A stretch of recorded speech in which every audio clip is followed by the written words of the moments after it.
Doctor Kumar सप्तर्षी आणि doctor Urmila सप्तर्षी यांना महापालक अतिशय योग्य असा सन्मान करायचं हरीश बुटेले आणि रोहिणी बुटेले यांनी ठरवलं आणि एवढा योग्य शब्द दुसरा कुठला असेल असं मला वाटत नाही। डॉक्टर कुमार सप्तर्षीची माझी खूप दिवसाची घनिष्ठ मैत्री आहे। बाळासाहेब भारद्यांचे माझे अतिशय जवळचे घनिष्ठ संबंध उल्हासदादा समोर बसलेले आहेत।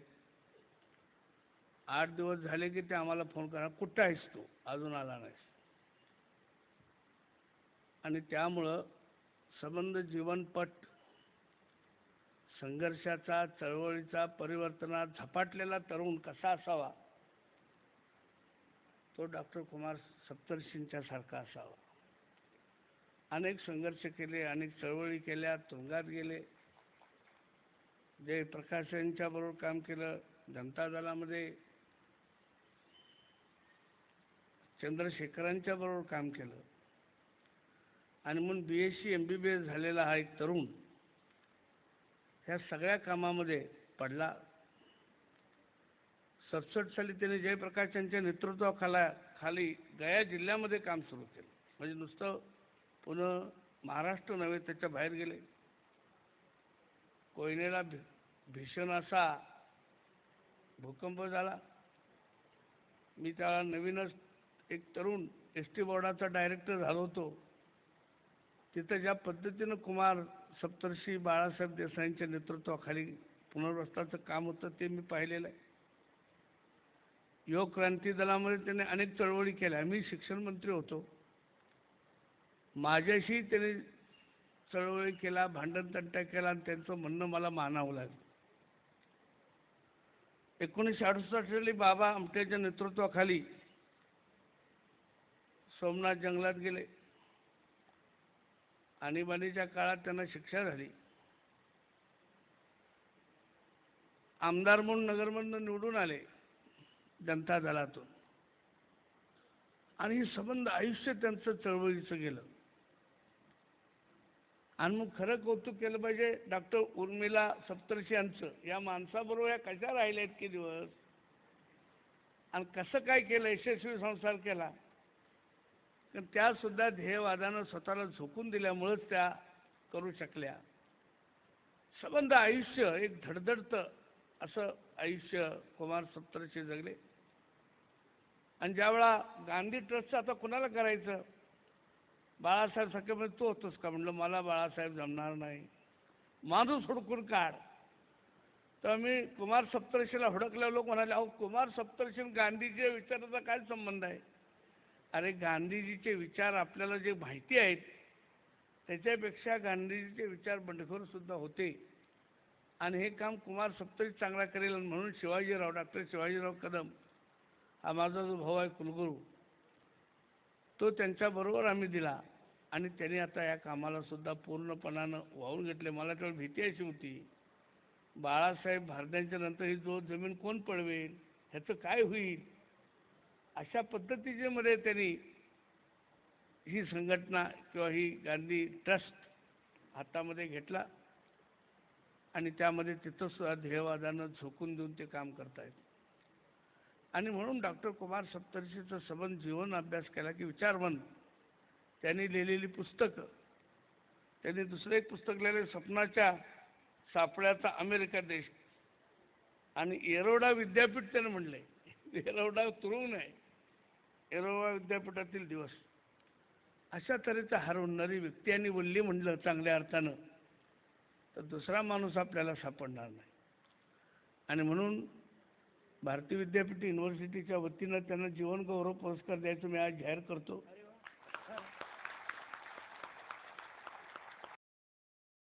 मला कित्येक वेळा वाटतं त्यांचं जीवन आणि माझ्या जीवनामध्ये बरंचसं साम्य आहे। यशवंतराव चव्हाणांचं गाव कराडपासून 10 किलो, त्याच्या शेजारीच माझं 4 किलोमीटर गाव आहे। 4थीपर्यंत शाळा, 7वीपर्यंत 5 किलोमीटर चालायला लागलं। नाना पाटील बोर्डिंगमध्ये सर्व जाती धर्माच्या मुलामध्ये 8वी ते 11वी राहिलो. आमटीत खाली बघितलं की वरचं आडं दिसायचं. अशा सगळ्या चळवळीतनं गेलो. पुण्यात ज्यावेळेला 61ला आलो, एकाही माणसाची ओळख, राहायचं कुठं, जायचं कुठं, अशा पद्धतीनं वाड्या कॉलेजमध्ये PR Damle, principal Kamlabai, TD केली. रयतमध्ये पार्ट टाईम नोकरी, आता रयतच्या मॅनेजिंग कौन्सिलचा एक्झिक्युटिव्ह कमिटीचा महत्त्वाचा मेंबर म्हणून मी काम करतो.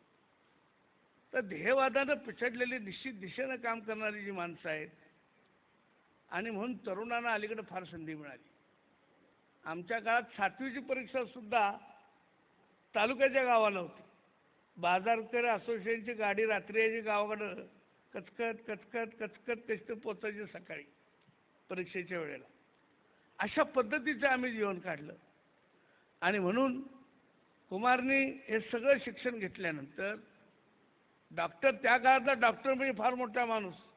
आज MBBS म्हणून मोठा मानला जात नाही. पुढे त्याला डोळ्याचा डॉक्टर, डोक्याचा डॉक्टर, हाताचा डॉक्टर, नकाचा डॉक्टर असे स्पेशलिस्ट लागतात. त्यावेळेला MBBS म्हणजे फार मोठा. तर त्या कुमारला जर, आणि दोघंही डॉक्टर होते, खूप संपत्ती सगळी मिळवली असती. पण ध्येय वेडा हा आमचा मित्र रात्रंदिवस काम करत राहिला चळवळ. आणि आता TV वर कुमारचं दिसलं नाव की मी ऐकत असतो. नाही तर अलीकडे काय चर्चा चालतात, कोण बोलतं, काय दर्जा असतो, ते काय मी सांगायला इथं उभं राहिलेलं नाही. पण कुमार जेवढा एखादा विषय शास्त्रांनी, कुमार केतकरन आमचा कुमार सप्तर्षी, एखाद्या विषयाची मांडणी शास्त्रशुद्ध पद्धतीनं कशी करतात, सगळ्या प्रश्नाचा बारकाईनं अभ्यास कसा, आणि परखडपणानं कुणाची मुलाहिदा, अर्थात मुलाहिदा बाळगण्याचा त्यांचा स्वभावच नाही पहिल्यापासून. आणि अशा एका महापालकाचा सत्कार तुम्ही बुटाले दिला. तुमचं सुद्धा अभिनंदन केलं पाहिजे. तुम्ही मला येऊन भेटला, एका मिनिटात तुम्हाला सांगितलं. आज आमची दुसरी सुपारी आहे कराडला. मुख्यमंत्री माझा कार्यक्रम आहे, तर मी त्यांना सांगितलं मी येणार, पण उशिरा येणार. कुमार सप्तर्षींचा सत्कार सोडून मी येणार नाही, म्हणून माफ करा. तुमच्या या सगळ्या कार्यक्रमामध्ये आमचे मित्र डॉक्टर कोत्तापल्ले हे सुद्धा असेच आहे. गमतीनं सगळं झालं. मला एकदा गव्हर्नरने विचारलं, माणूस सापडत नाही, काय करायचं, कारण मी औरंगाबादचा पालकमंत्री होतो. अहो माणूस तुम्हाला दिसत नाही म्हटलं. डॉक्टर कोत्तापल्ल्यासारखा एक माणूस एवढा मोठा आहे, हर म्हणजे चांगला बघा म्हणलं बायोडेटा घेऊन. त्याच्या अगोदरपासून त्यांचे आमचे संबंध, असा थोर साहित्यिक, नुसता साहित्यिक नाही, अखिल भारतीय साहित्य संमेलनाचे अध्यक्षही होते ते.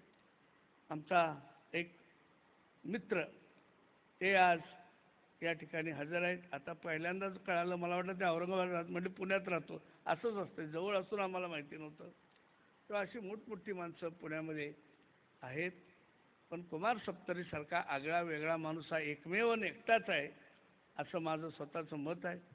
आणि म्हणून त्यांना, उर्मिलाला उदंड आयुष्य परमेश्वरानं द्यावं. त्यांच्याकडून नवीन तरुणांना स्फूर्ती मिळावी. पोरं आत्ता म्हणतो आम्हाला त्याच्या पुढं काही नाही, दिशाहीन. दिशाहीन कसं काय? अरे तुम्ही दिशा बघा ना, हुडका. यशवंतराव चव्हाण एक गोष्ट सांगायची की कोकणातली माणसं पंढरपूरला चालली, पंढरपूरची दिशा माहिती नाही, रस्ता माहिती नाही, आयुष्यभर चालली आणि समुद्रात गेली. तर निश्चित दिशा, त्या दिशेनं कुठे जायचं, फपडल्यागत झालं सगळं, फुकट, सगळ्या नोकऱ्या, काय काय सगळं झालं. तेव्हा दिशा देणारी माणसांची आज गरज आहे तरुण पिढीला. आजची पिढी भयंकर हुशार आहे. आपल्या 100 पटीनं पोरं, लहान लहान पोरंसुद्धा, त्यांना खूप ज्ञान आहे, त्यांना माहिती आहे. गरज आहे फक्त त्यांना योग्य दिशा देण्याची. आणि ते काम कुमारनं चळवळीतून केलं. आता अवस्था चळवळ करायची गरज नाही. आता जागेवर बसून मार्गदर्शन करण्याची वेळ आलेली आहे. आणि म्हणून त्याचा पाय मुद्दाम मोडला गेला आहे. आता लय चळवळी करू नका, बसून मार्गदर्शन करा, नव्या पिढीला दिशा द्या. अशा पद्धतीचा आमचा हा मित्र. त्यांचा सत्कार करण्यासाठी हरीश बुटाळे तुम्ही मला बोलवलं, मी माझं भाग्य समजतो. आणि मनापासून या दोघांना शुभेच्छा देऊन, संयोजकाची परवानगी मागून मला जाण्याची परवानगी द्यावी